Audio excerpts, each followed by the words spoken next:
This is an introduction to Paul Cardin, Redefining Revolution by Maurice Brinton. Paul Cardin is a pen name for Cornelius Castoriadis. Quote, if contrary to all probabilities the October Revolution fails during the course of the present war or immediately thereafter to find its continuation in any of the advanced countries, and if, on the contrary, the proletariat is thrown back everywhere and on all fronts, then we should doubtless have to pose the question of revising our conception of the present epoch and our present epoch's driving forces. In that case, it would be a question not of slapping a copybook label on the USSR or the Stalinist gang, but of reevaluating the world historical perspective for the next decades, if not centuries, end quote. Leon Trotsky in Defense of Marxism, published by Pioneer Publishers in 1942. The October Revolution did not, quote, find its continuation in any of the advanced countries, end quote, in the aftermath of World War II. Yet nowhere was the necessary reevaluation of Marxism attempted, least of all by the Trotskyists. This reevaluation is today imperative for a number of reasons. Marxist ideas have influenced the birth and molded the shape of new societies all over the world. All have been ruthlessly exploitative societies geared in the development of the productive forces on the basis of intensive primitive accumulation and the centralization of the means of production in the hands of state bureaucracies.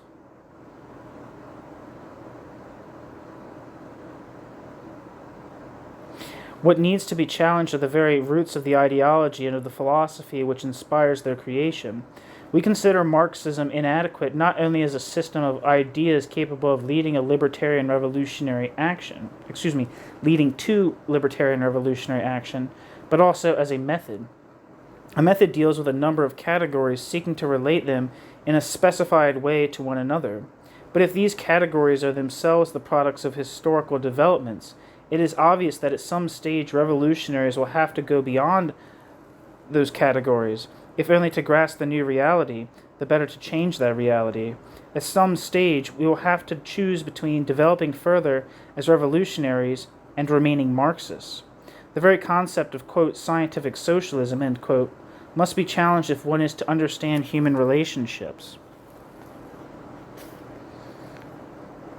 It is not true that, quote, active social forces work exactly like natural forces, end quote. Friedrich Engels, socialism, utopian or scientific. Social development cannot be brought down. I thought it was utopian and scientific. I don't know. Doesn't matter. Social development cannot be brought down to the level of chemical reaction. In a chemical reaction, there is no element of choice. There is a choice wherever people are concerned. The water in a kettle cannot choose not to boil when the kettle is placed on the fire. Workers can choose not to strike even when under pressure. And socialism is all about people. Socialism is about people, not all about people. A sophisticated Marxist, Anton Pannekoek, was led very far by this idea of, quote, scientific socialism, end quote. He believed that one could determine laws of human evolution in the same way that one could study the laws of gravitation. Pannekoek himself was an astronomer.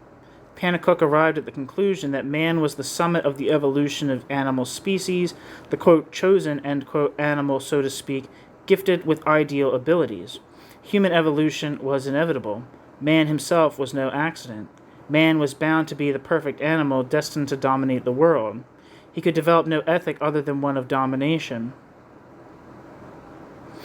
With the rise of capitalism, natural and social sciences became a new type of religion, scientism.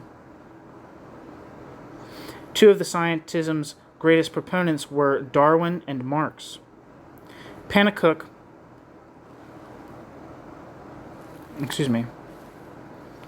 Two of scientism's greatest proponents were Darwin and Marx. Footnote.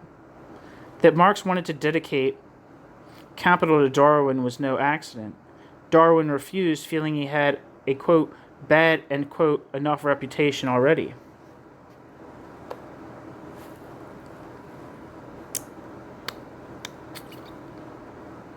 Pannekoek was one of the Latter-day priests. It does not follow that one must reject everything that Darwin or Marx said. On the contrary, we would not think and act the way we do if they had not made important contributions to the development of human thought.